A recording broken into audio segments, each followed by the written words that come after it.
Have you ever thought about how a single moment, a single decision, can change the entire course of history? We often learn about the big battles, the famous speeches, and the grand treaties.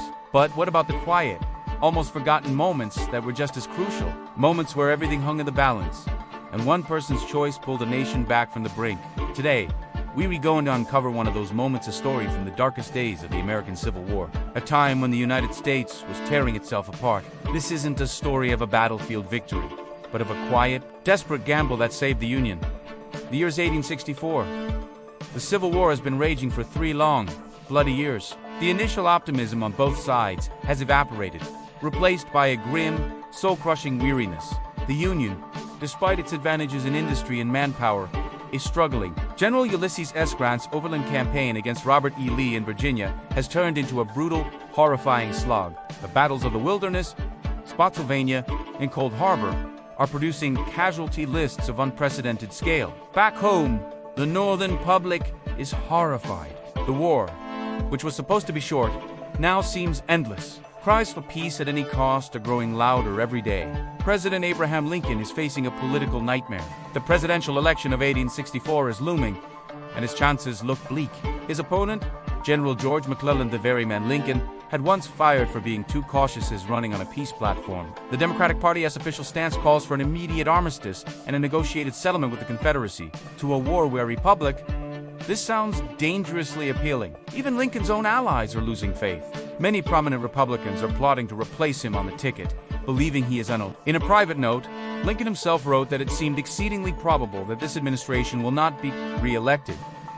The potential collapse of the Union was not just a possibility. It was looking like a probability. If Lincoln lost, the war effort would likely end, and the United States as one nation would cease to exist. In this atmosphere of despair, a Confederate general named Jubal Early sees a golden opportunity. While Grant's main army is tied down besieging Petersburg, south of the Confederate capital of Richmond, Early launches a daring raid. He marches his small army of about 14,000 men down the Shenandoah Valley, crosses into Maryland, and heads directly for Washington, D.C. The Union capital is almost completely undefended. Most of its veteran troops are with Grant in Virginia, leaving only a small garrison of what were called 100-day men, inexperienced troops. Government clerks and even wounded veterans pressed back into service. Panic grips the city. Banks are preparing to move their gold. Government officials are packing their bags. For a terrifying moment, it looks like the Confederate flag might soon fly over the Capitol building. This is where a forgotten hero enters the story. His name is Lew Wallace. Today, if he's remembered at all, it's as the author of the novel Ben-Hur. But in the summer of 1864, he was a Union general with a clouded reputation.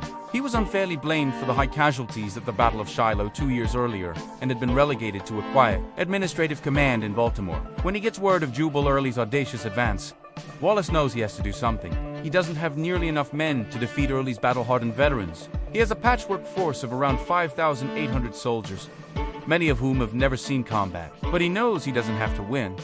He just has to buy time. Wallace makes a bold decision. Instead of retreating to the fortifications of Washington, he decides to make a stand.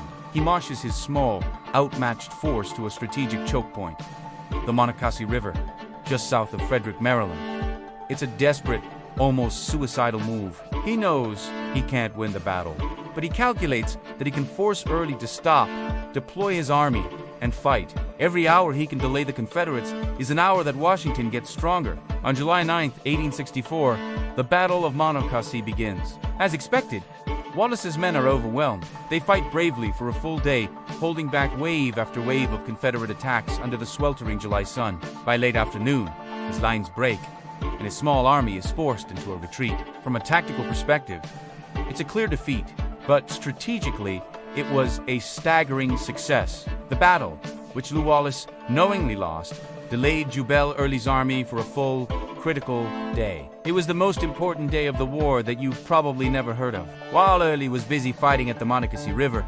something crucial was happening. Veteran reinforcements, dispatched by General Grant from the front lines in Virginia, were steaming up the Potomac River.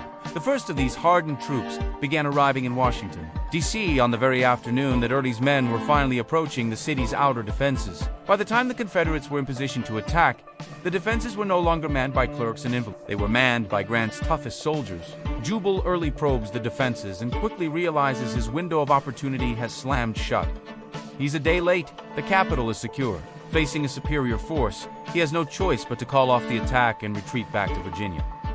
Washington was saved, and with it, the Union. Think about the dominoes that would have fallen. If Wallace hadn't made a stand, Early would have arrived a day earlier. He could have marched into a defenseless Washington, burned government buildings, captured archives, and possibly even President Lincoln himself. The psychological blow to the North would have been catastrophic. Support for the war would have utterly collapsed. McClellan would have almost certainly won the election in November, and the Confederacy would have likely won its independence. The United States would have been permanently fractured. Instead, the tide turned. The successful defense of Washington, followed shortly by Admiral Farragut's victory at Mobile Bay and General Sherman's capture of Atlanta, completely revitalized Northern morale. The string of victories proved the war was winnable. Lincoln, once seen as a failure, was now hailed as a resolute leader. He won the election in a landslide. With his mandate secured, the Union pushed on to final victory the following spring. It all hinged on that one day, that one decision by a disgraced general to sacrifice his men and his reputation in a battle he knew he could unwin, all for the sake of buying time. General Grant later wrote that Lew Wallace, by losing the Battle of Monmouth, had saved the national capital. This is the kind of history that gets lost between the pages of our textbooks. It's a powerful reminder that history isn't just made in grand, sweeping events. It's made in small, pivotal moments of courage, foresight, and sacrifice. The story of Lew Wallace at the Battle of Monocacy is the story of how one person, in one day, saved a nation. It's a forgotten moment that ensured the United States would remain united. Thank you so much for watching. If you found this piece of hidden history as fascinating as I do, please hit that like button and subscribe for more stories that shaped our world. See you next time.